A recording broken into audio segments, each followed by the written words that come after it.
आइए बच्चों, स्वागत है आपका आपके अपने YouTube चैनल SPC क्लासेस में। आज की स्टैटिक जीएस की क्लास में आज हम लोग पढ़ने वाले हैं भारत की प्रमुख अंतर्राष्ट्रीय सीमाओं के नाम। क्योंकि ज़्यादातर बच्चों को भारत से पाकिस्तान की सीमा का नाम, भारत से चीन की सीमा का नाम, भारत से अफगानिस्तान की सीमा के नाम कंफर्म होते हैं, मगर आइए आज YouTube पर पहली बार आप देखेंगे कि अपने भारत की नेपाल के साथ सीमा को क्या कहा जाता है, अपने भारत की बर्मा के साथ जो सीमा लगती है उसका क्या नाम है, अपने भारत की नेपाल के साथ, भूटान के साथ, लंका के साथ जो सीमाएं लगती हैं उनके क्या नाम है। तो आइए क्लास प्रारंभ करते हैं। सबसे पहले हम आपको बताते हैं भारत की अपनी सबसे पुरानी रेखाएं, जैसे कि नंबर 1 पे हम लोग चलते हैं। नंबर 1 आपका हो गया, यानी कि जिसे हम लोग कहते हैं रेड क्लिफ रेखा। तो ध्यान रखना सभी लोग, बिल्कुल सभी बच्चे ध्यान रखेंगे। रेड क्लिफ रेखा जो है ये अंतरराष्ट्रीय सीमा रेखा है। ये किसके किसके बीच है? ये भारत और किसके बीच? पाक के बीच है। बिल्कुल ध्यान रखना है, भारत और पाक के बीच है। मगर इसमें कितने राज्य आते हैं तो ये चीज आपको ध्यान रखना है। इसमें 3 राज्यों की सीमाएं आती हैं। तो वो कौन कौन से हैं तो बिल्कुल ध्यान रखेंगे।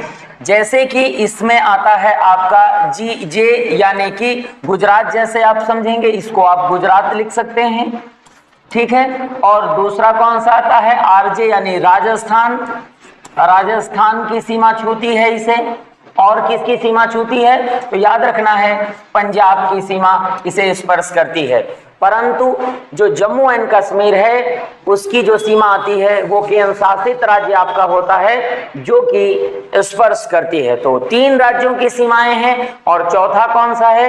केंद्र शासित राज्य है जिसे हम लोग JNK जम्मू कश्मीर कहते हैं। तो बिल्कुल ध्यान देना है। ये हो गई आपकी पहली। और दूसरी सीमा रेखा कौन सी है? जिसे हम लोग कहते हैं डूरंड सीमा रेखा जो है, ये डूरंड सीमा रेखा ये किसके बीच है तो बिल्कुल ध्यान दें। पहले सबसे पहले ये आपकी भारत के साथ इसमें कौन सा वही देश आता है तो भारत के साथ सबसे पहले अफगानिस्तान। बिल्कुल ध्यान देना, अफगानिस्तान। भारत और अफगानिस्तान के बीच अगर हम बात करें तो सबसे पहले ये खींची गई थी। परंतु आज ये जब खींची गई थी तो इसका अगर आप समय देखना चाहते हैं, इसके समय पे ध्यान रखेंगे तो एक बात ध्यान दें, ये 1896 में जब खींची गई थी तो किसके किसके बीच में थी? भारत और अफगानिस्तान के बीच में थी। मगर यदि हम आज की बात करेंगे, वर्तमान की बात करेंगे तो ये आज पाक और किसके बीच है? अफगानिस्तान के बीच है। बिल्कुल ध्यान रखेंगे, पाक और अफगानिस्तान के बीच है। जब भारत और पाकिस्तान का विभाजन हो गया था 1947 के विभाजन के साथ, पहले किसके साथ थी तो ध्यान रखना है भारत अफगानिस्तान 1896 में रेखा खींची गई थी। परंतु जब भारत और पाकिस्तान का विभाजन हुआ तो उस दौरान इस रेखा का सर्वाधिक बड़ा भाग किसके पास चला गया? वो भारत को हटा करके सबसे बड़ा हिस्सा पाकिस्तान और अफगानिस्तान के पास चला गया। परंतु यदि और थोड़ा सा गहरा बिंदु जानना चाहते हैं तो यहाँ पर 106 किलोमीटर की जो सीमा है, ध्यान रखना है कितनी? 106 किलोमीटर की सीमा ये किसके साथ लगती है? ये डूरंड सीमा किसके साथ लगती है तो ये लगती है भारत और अफगानिस्तान के साथ। तो बिल्कुल ध्यान रखना है, भारत और अफगानिस्तान के साथ ये सीमा लगती है। तो देखिए, डूरंड रेखा के बारे में कंफ्यूज बिल्कुल नहीं होइएगा। पहले आपको समझना है कि डूरंड रेखा जो है वो किसके किसके बीच सबसे पहले खींची गई थी तो 1896 में ये जब खींची गई थी तो भारत और अफगानिस्तान के बीच थी। और दूसरे नंबर पर क्वेश्चन आता है कि जब ये भारत और पाकिस्तान के बीच विभाजन हुआ है उस दौरान ये सीमा रेखा किसके बीच आ गई इसका सर्वाधिक बड़ा हिस्सा पाकिस्तान और अफगानिस्तान के बीच चला गया। मगर अगर यदि इस जगह पर 1947 में भारत और पाकिस्तान के कब्जे की सीमा को लेकर के अगर चर्चा की जाए तो केवल 106 किलोमीटर जो पीओके लगता है, पाक अधिकृत कश्मीर लगता है, उसकी सीमा को ये स्पर्श करता है, जो कि भारतीय सीमा है। आइए चलते हैं अगले क्वेश्चन पर चलते हैं। जैसे कि रेड क्लिफ की ही बात करें तो अगर इसका वर्ष याद करना चाहते हैं तो रेड क्लिफ सीमा रेखा कब खींची गई थी, तो ध्यान रखेंगे 1947 में खींची गई थी। और इस रेखा को मान्यता कब दी गई थी, तो याद रखना है 17 अगस्त को मान्यता दी गई थी। बिल्कुल याद रखना भाई, 17 अगस्त 1947 के दिन मान्यता दी गई थी। चलते हैं हम लोग अपनी अगली सीमा रेखा पर। अगली सीमा रेखा कौन सी है? मैकमोहन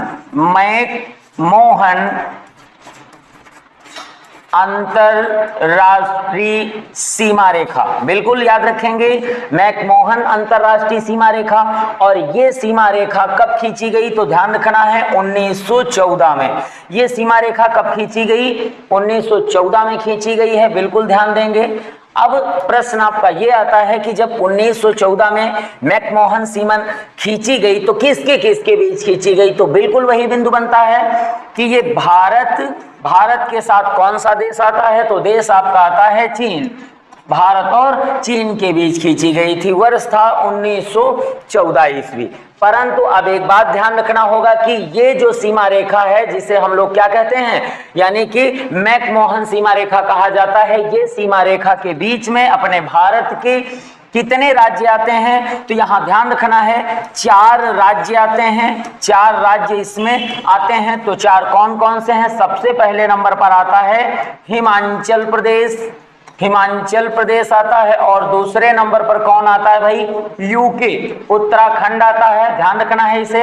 और अगले नंबर पर 3 नंबर पर कौन आता है, तो सिक्किम आता है, सिक्किम, बिल्कुल ध्यान दें, सिक्किम। और बिल्कुल जो चौथा नंबर आपका बनता है, यदि आप समझेंगे यहाँ पर, तो चौथा नंबर कौन सा है भाई? चौथे नंबर पे आप याद रखेंगे अरुणाचल प्रदेश। ध्यान देंगे कौन सा देश है भाई? अरुणाचल प्रदेश, ध्यान रखना है, ये भारत का राज्य है चौथा। अब प्रश्न ये आता है कि 4 राज्यों के बाद इसमें एक अलग से, जिसको हम क्या कहते हैं, केंद्र शासित प्रांत में लद्दाख कहते हैं, एक राज्य केंद्र शासित लद्दाख की सीमाएं भी इसे स्पर्श करती हैं।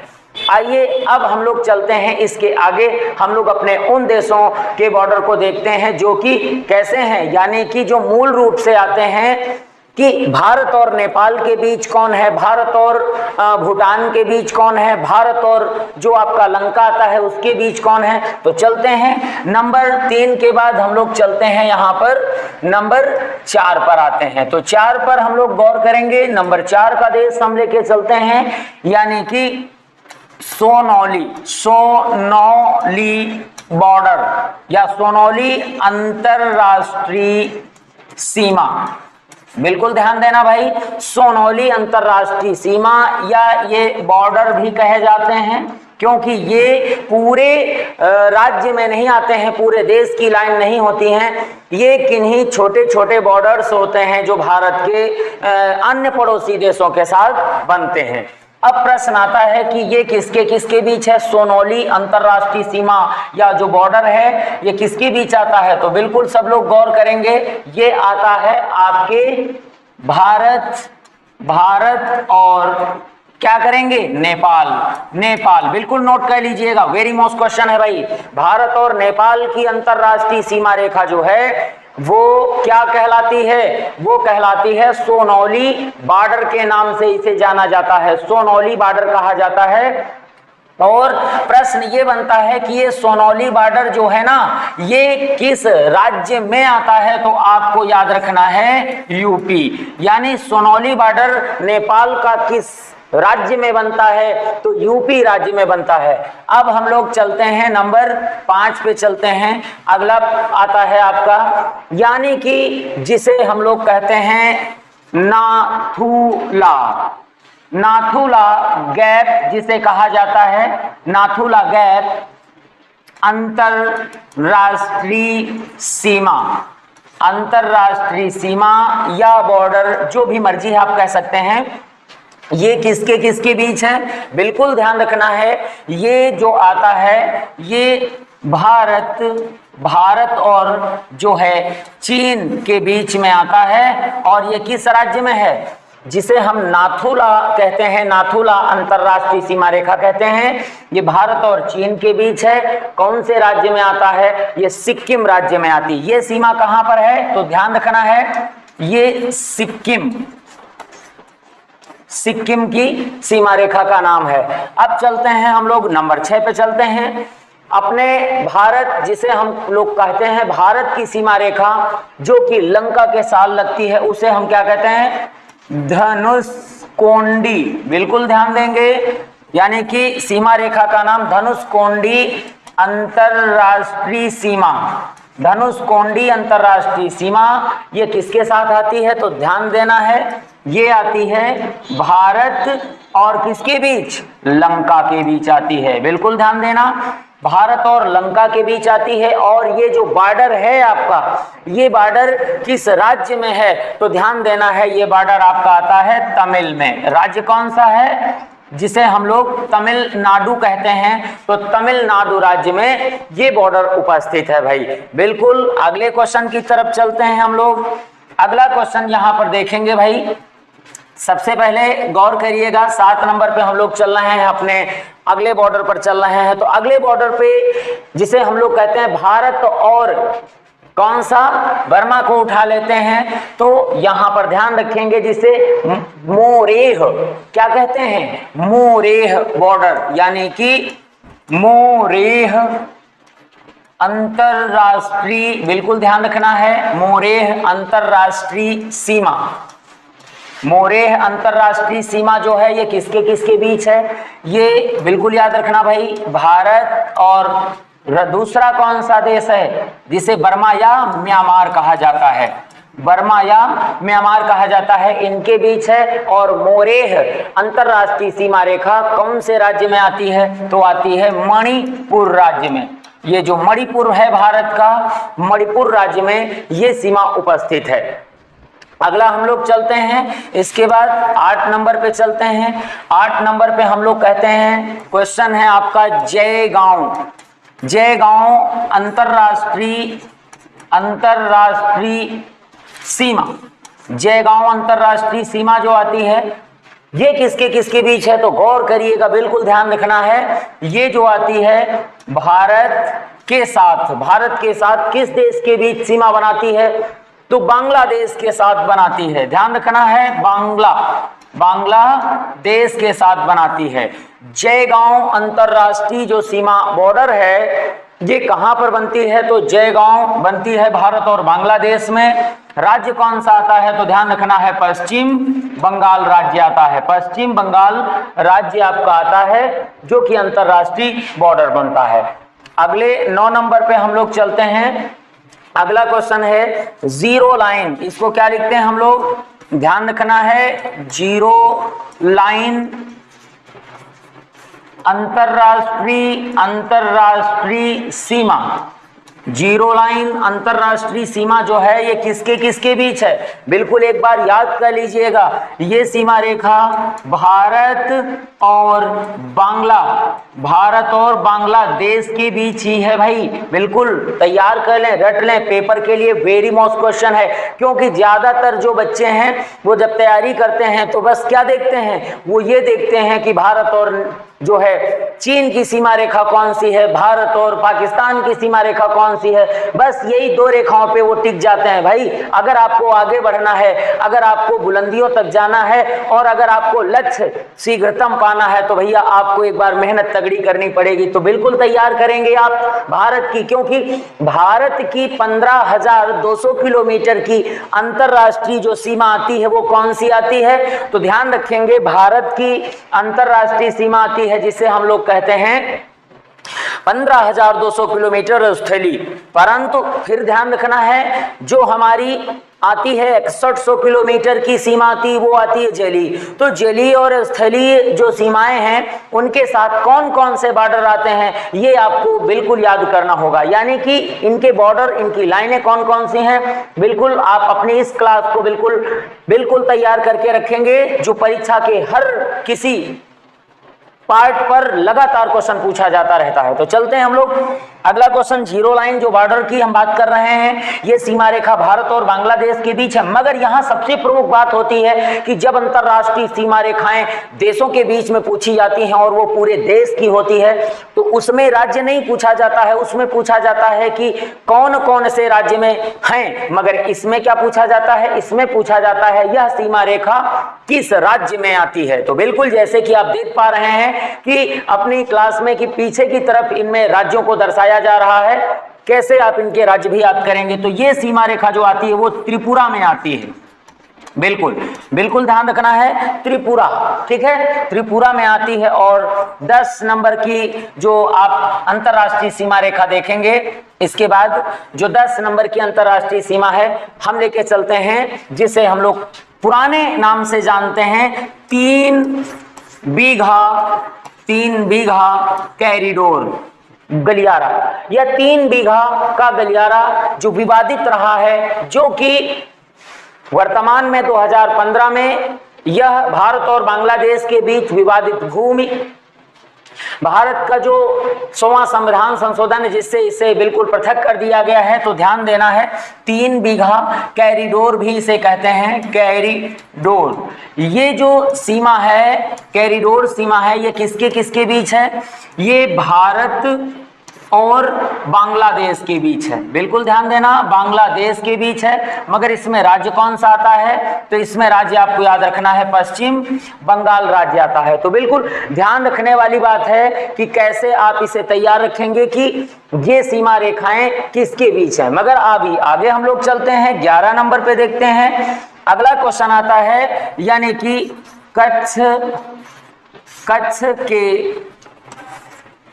कच्छ का रण अंतरराष्ट्रीय सीमा, कच्छ का रण अंतरराष्ट्रीय सीमा ये किसके बीच है, तो गौर करिएगा, ये सीमा जो आती है वो भारत के बाद पाक के मध्य है। कौन से राज्य के मध्य है, पाक, मतलब पाक देश जो आपका है पाकिस्तान, उसके मध्य में बनती है।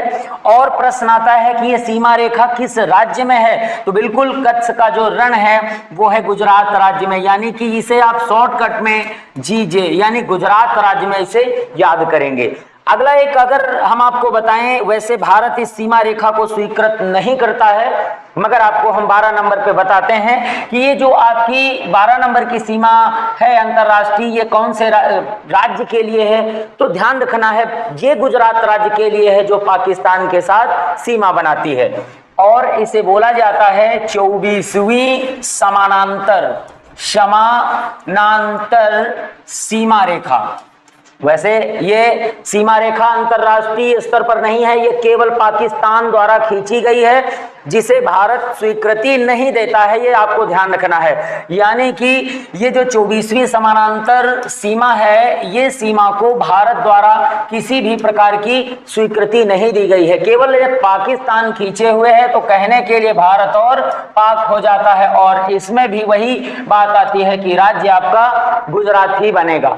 मगर हम लोग चलते हैं अपने जो है 13 नंबर पे, एक आता है बाघा बॉर्डर सीमा जिसे हम लोग कहते हैं। तो बाघा बॉर्डर जो अंतरराष्ट्रीय सीमा बनती है, ये कौन से देश के बीच बनती है, तो बाघा बॉर्डर जो बनता है ये आपका भारत के साथ जो पाक है ये बनता है। और राज्य कौन सा है, तो ध्यान रखेंगे ये आपका आता है पंजाब राज्य आता है।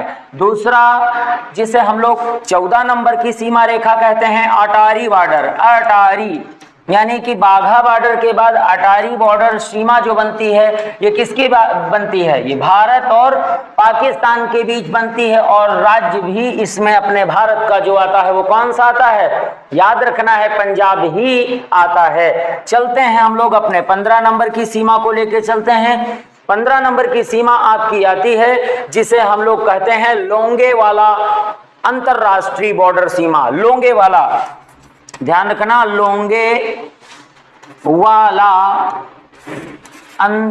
अंतरराष्ट्रीय सीमा या फिर बॉर्डर आप कह सकते हैं, ये जो आता है किसके किसके बीच आता है, तो ध्यान रखना ये भारत और पाक के बीच ही आता है। पाक मतलब पाकिस्तान याद रखना है के बीच ही आता है। और ये राज्य कौन सा है, तो इधर शॉर्टकट में याद रखेंगे आरजे। आरजे राज्य यानी राजस्थान में ये लोंगेवाला सीमा बनती है। और अगर आपने बॉर्डर फिल्म देखी है तो लोंगेवाला के आधार पर ही पूरी फिल्म को फिल्माया गया है, पिक्चराइज किया गया है। तो ये जो युद्ध हुआ था इसी युद्ध का आधार लिया गया था। वेरी वेरी मोस्ट बॉर्डर हैं। अगर इनके आगे हम लोग देखते हैं जिसे हम लोग बोलते हैं, पिछली परीक्षा की अगर हम बात करते हैं तो पिछली परीक्षा 2019 बैच डिफेंस में क्वेश्चन को सीधा सीधा पूछा गया था। एक बार गौर करिएगा 16 नंबर के बॉर्डर को। 16 नंबर का जो बॉर्डर आता है जिसे हम लोग क्या कहते हैं, यानी कि पैंगयोंग, क्या कहते हैं, एक बार फिर सुन लीजिएगा गौर से, पैंगयोंग, ठीक है, पैंगयोंग झील, पैंगयोंग झील अंतरराष्ट्रीय सीमा। ये पैंगयोंग झील अंतरराष्ट्रीय सीमा जो है ये कहाँ है या किन देशों के बीच की अंतरराष्ट्रीय सीमा है, यानी कि पैंगयोंग झील कौन से देश के बीच सीमा बनाती है। अगर दो देशों के बीच सीमा बनाती है तो वो अंतरराष्ट्रीय सीमा कही जाएगी। बिल्कुल ध्यान रखना है कि अगर वो दो देशों के बीच सीमा बनाती है तो उसे क्या कहेंगे, तो ये बनाती है, बेटा बिल्कुल याद रखना है, ये भारत और किसके बीच बनाती है, ये चीन के बीच बनाती है। वर्तमान में इसका राज्य कौन सा है, तो केंद्र शासित राज्य है लद्दाख राज्य है। बिल्कुल याद करना है भाई आपको, इसमें कौन सा राज्य आता है, लद्दाख राज्य आता है।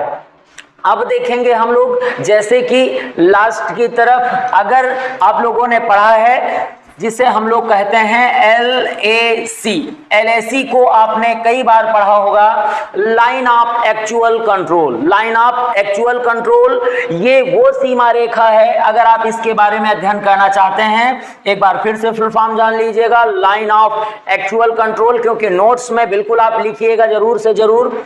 लाइन ऑफ एक्चुअल कंट्रोल ये वो सीमा रेखा है जो 1962 में जो भारत और चीन के बीच, जो भारत और चीन के बीच युद्ध हुआ था, उस युद्ध में चीन के सैनिक भारतीय सीमाओं में प्रवेश कर गए थे और बाद में लौटकर वापस नहीं गए। जब वापस नहीं गए तो जहां तक कब्जा उन्होंने भारत के हिस्से पे किया उसे क्या कहते हैं, उसे कहा जाता है लाइन ऑफ एक्चुअल कंट्रोल, यानी एक्चुअली में जहां तक वो रुके रहे उसे लाइन ऑफ एक्चुअल कंट्रोल कहा जाता है। और ये सीमा रेखा किन दो देशों के बीच है, ये भारत और चीन के बीच है। मगर वास्तव में चीन के बीच तो है, मगर ये है कहां, ये लद्दाख में ही है, लद्दाख में ही है। और इसे क्या कहते हैं, LAC के पार्ट को क्या कहा जाता है, जो हिस्सा चीन द्वारा कब्जा किया गया है भारत का उसे अक्साई चीन कहा जाता है।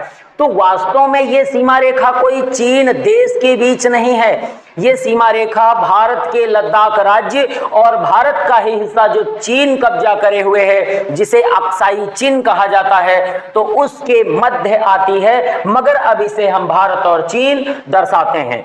अगला लास्ट में 18 नंबर की जो सीमा रेखा है LOC, तो line of control. Line of control की अगर हम बात करेंगे तो 1947 में भारत की आजादी के बाद पाकिस्तानी कबीलाई और सैनिकों ने मिलकर के भारत के राजा हरि सिंह के ऊपर जब आक्रमण किया था तो उस दौरान उन्होंने जम्मू कश्मीर के बड़े से भूभाग में उन्होंने कब्जा कर लिया। परंतु भारतीय सीमाएं जब मजबूत की गई सरदार वल्लभ भाई पटेल द्वारा, जैसे ही जो है युद्ध का प्रारंभ किया और पाकिस्तान को धूल चटाई, उसी परिस्थिति में उसी जस्ट बाद में अगर हम कहें तो सेनाएं तो कुछ लौट गईं, मगर परंतु जैसे ही भारतीय सेनाएं वापस बुलाई गईं तो काफी हद तक के हिस्से पर जो पाकिस्तान की जो सेना रही या जो वहां की जनजातियां रहीं, जनजातियों के द्वारा जो आक्रमण किए गए थे वो पुनः लौट आई। तो जितने हिस्से पर पाकिस्तानी कबीलाइयों ने आक्रमण किया था और लौटकर उन्होंने पुनः कब्जा कर लिया, उसको हम क्या कहते हैं, उसे हम लोग कहते हैं पीओके कहते हैं। पीओके का मतलब पाक अधिकृत कश्मीर, पाक अधिकृत कश्मीर कहा जाता है। तो ध्यान रखना है ये लाइन किसके किसके बीच में है, तो ये लाइन जो आती है पीओके और किसके बीच में, वर्तमान के लद्दाख के बीच में है, पीओके और लद्दाख के मध्य में है, ये बात ध्यान रखना है। परंतु देश की अगर हम पहले बात करेंगे तो देश हमारा कौन सा आता है, भारत और पाक। अगर कब्जे की बात करें तो यहां पर पीओके पर कब्जा है किसका, पाकिस्तान का है। और यहां पर जो अक्साई चिन है, अगर हम इसकी बात करेंगे अक्साई चिन, तो यहां पर कब्जा किसका है, यहां पर कब्जा है चीन का। तो चीन के कब्जे वाले क्षेत्र, अधिकृत वाले क्षेत्र अक्साई चिन, और भारत के केंद्र शासित राज्य जिसे हम लद्दाख कहते हैं, इसके बीच की सीमा रेखा को क्या कहा जाता है, LAC कहा जाता है। और यदि हम बात करते हैं अंत में LOC क्या है, तो LOC जो होती है वो पाकिस्तान के कब्जे वाले भाग पीओके और भारत के केंद्र शासित राज्य लद्दाख और थोड़ा सा जम्मू कश्मीर के मध्य आने वाली रेखा है।